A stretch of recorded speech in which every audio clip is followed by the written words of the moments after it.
Hello friends, welcome to my সুজুস kitchen. আজকে আমি আপনাদের সাথে শেয়ার করব ডিমের ডালনা। তো ডিমের ডালনা আমি কীভাবে বানাবো সেই ভিডিওটি শেয়ার করতে চলে এসেছি। আর প্রথমত দেখুন, এখানে আমি ডিম নিয়ে নিয়েছি। আমি এখানে 8টা ডিম নিয়েছি আর নিয়ে নিয়েছি 3টে আলু। আমি ডিম আলু লবণ আর হলুদ দিয়ে মাখিয়ে নিলাম। আমি ডিম আর আলু কিন্তু দুটোই সিদ্ধ করে নিয়েছি। আর এখানে টমেটো, রসুন আর পেঁয়াজ আর আদা নিয়ে নিয়েছি, ডিমের মশলা আর ধনেপাতা। এবার আমি এখানে একটা কড়াই বসিয়ে দিচ্ছি। কড়াইটা গরম হয়ে গেলে আমি দিয়ে দিচ্ছি এর মধ্যে তেলটা গরম হয়েছে। এবার এর মধ্যে আমি একটু লবণ দিয়ে দেবো, যাতে আলু আর ডিম ভাজার সময় কড়ার গায়ে না লেগে যায়। এবার আলুটা আমি প্রথমেই বলেছি কুকারে সিদ্ধ করে নিয়েছিলাম, কিন্তু কুকারে আমি খুব ভালো সিদ্ধ করিনি, অল্প করে সিদ্ধ করে নিয়েছি। এবার এখানে দেখুন, আমি কাঁচা লঙ্কা, টমেটো আর আদা একসাথে পেস্ট করে নিয়েছি।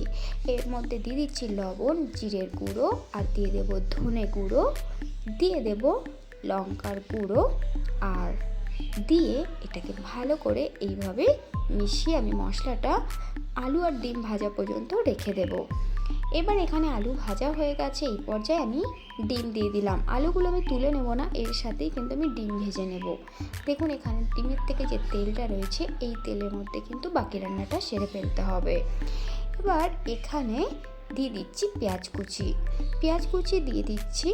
আমি পেঁয়াজ রসুন কিন্তু বেটে নিইনি, কারণ বেশি ঝোলটা থিকনেস এসে যাবে। এবার পেঁয়াজ কুচিটা হালকা ভাজা হলে এর মধ্যে আমি স্বাদ মতো চিনি দিয়ে দিলাম। এবার দিয়ে দিয়েছি রসুনটাকে আমি ভারী কিছু সাহায্যে থেতো করে নিয়েছি, নিয়ে এটাকে দিয়ে দিলাম। রসুন দিয়ে 1 মিনিট নাড়াচাড়া করে দেখুন তেল রিলিজ করতে শুরু করে দিয়েছে। এই তেল রিলিজের সময় এবার আমি বাকি মশলা যেটা আমি মিশ্রণ করে রেখেছিলাম, টমেটো, আদা, পেঁয়াজ, ধনে গুঁড়ো, জিরে গুঁড়ো আর লঙ্কা গুঁড়ো, ওটা দিয়ে আরও 2 মিনিট নাড়িয়ে এবার আরেকটু করে জল দিয়ে আমি মশলাটাকে ভালো করে কষিয়ে নিচ্ছি। কষিয়ে নেওয়ার পরে এবার ডিম আর আলুটা দিয়ে দিলাম, দিয়ে আমি 3 মিনিট ধরে কষিয়ে নেব। ডিম আর আলু দিয়ে আমি 3 মিনিট কষিয়ে নিয়েছি। এবার এখানে দিয়ে দেব গরম জল।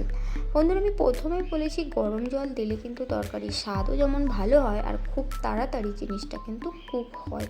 তো এখানে জল দেওয়ার পরে এর মধ্যে দিয়ে দেব শাহি গরম মশলার গুঁড়ো।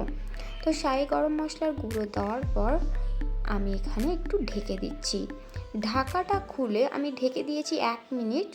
ঢাকাটা খোলার পর এখানে আমি দিয়ে দেব ধনেপাতা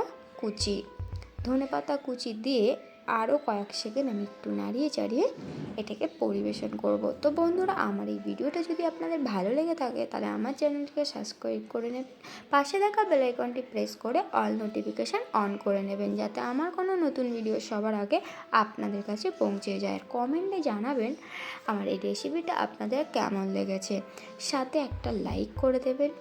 টাটা, বাই, ভালো থাকবেন সবাই।